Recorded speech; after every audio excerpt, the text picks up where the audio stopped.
प्रतिरोध किस क्रम में जुड़े हों? समांतर क्रम में, सॉरी श्रेणी क्रम में। ये ए, ये क्या चीज है? बी। ये प्रतिरोध R1 है, ये R2 है, ये क्या है? R3। जब ये श्रेणी क्रम में जुड़ा होगा तो इसका तुल्य प्रतिरोध ज्ञात करने का फार्मूला बताए हैं। क्या फार्मूला है? ये R इक्वल टू ये R1 प्लस क्या होगा? R2 प्लस क्या होगा? R3। इसको याद करने का तरीका क्या है? अपने व्हाट्सएप पे सबसे ज्यादा चेंज करने वाला विषय होता है डीपी। क्या होता है बाबू? डीपी। कहीं पे भी जाते हो फट सेल्फी लेके डीपी लगा दो, होता है कि नहीं? सबसे ज्यादा आदमी चेंज करता है डीपी। तो इसको याद करने का तरीका याद रख लो। DP, D for direct, P for plus. Direct plus का मतलब सीधे जोड़ दें, रिजल्ट आ जाएगा।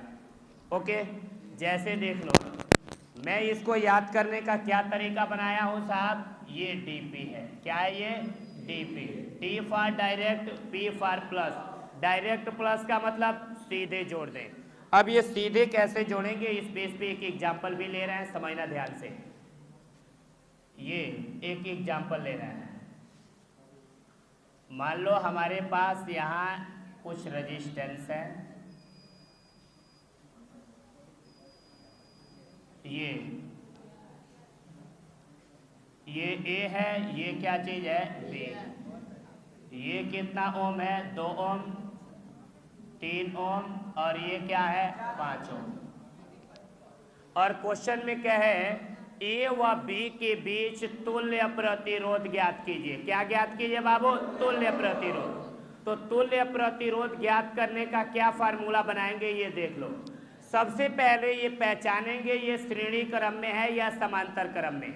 तो याद रखना है, ए बी के बीच अगर तुल्य प्रतिरोध निकालना है तो हम ए से लेके बी तक धाराओं के जाने का मार्ग देखेंगे। अगर ए से लेके बी तक धाराओं के जाने के सिर्फ एक रास्ते मिलेंगे, यानी रास्ते उसके डिवाइड नहीं होंगे, नहीं बटेंगे, यानी जाने के केवल एक रास्ते होंगे, तो श्रेणी क्रम में होगा, और रास्ते बट गए तो समांतर क्रम में। तो मान लो यहां से अगर कोई करंट जा रही है ए से लेके बी तक, तो इसको जाने के केवल कितने रास्ते हैं बाबू? एक रास्ते हैं। तो बोलो, जब सिर्फ एक रास्ते होंगे तो किस क्रम में होगा? श्रेणी क्रम में। तो लिखना पड़ेगा, इसे सॉल्यूशन करते वक्त ऐसे लिखना पड़ेगा इस तरह, 2 ओम, 3 ओम व 5 ओम के प्रतिरोध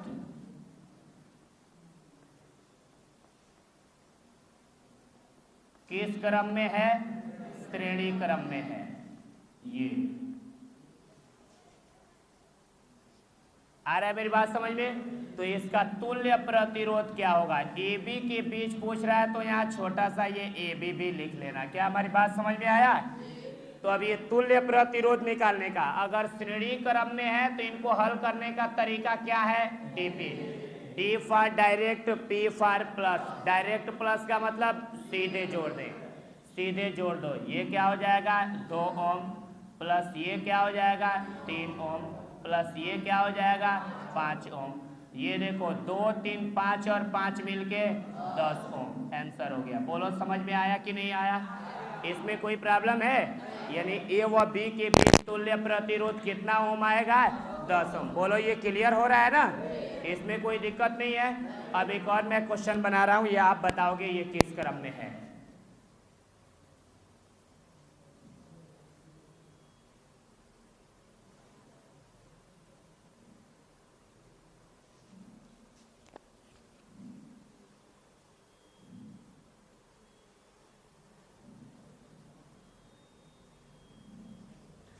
ये देख लो,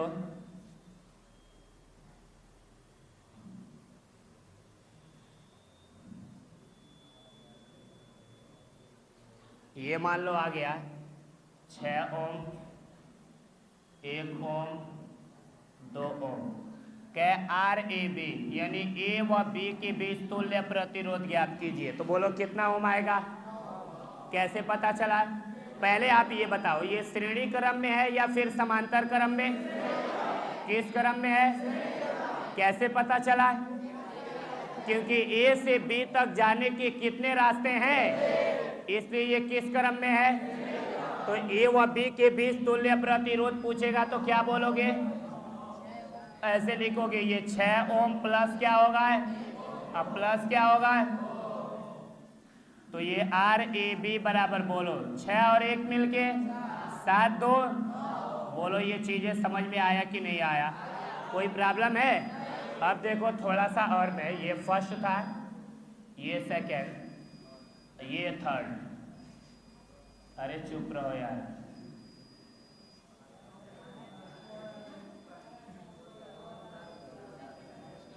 ये देख लो,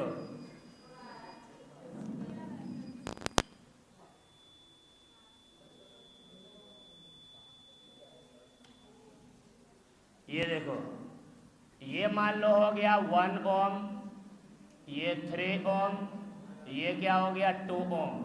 क्वेश्चन में क्या है, ए व बी के बीच तुल्य प्रतिरोध ज्ञात कीजिए। तो कितना बोलोगे, कितना ओम है भाई, कैसे पता चला है?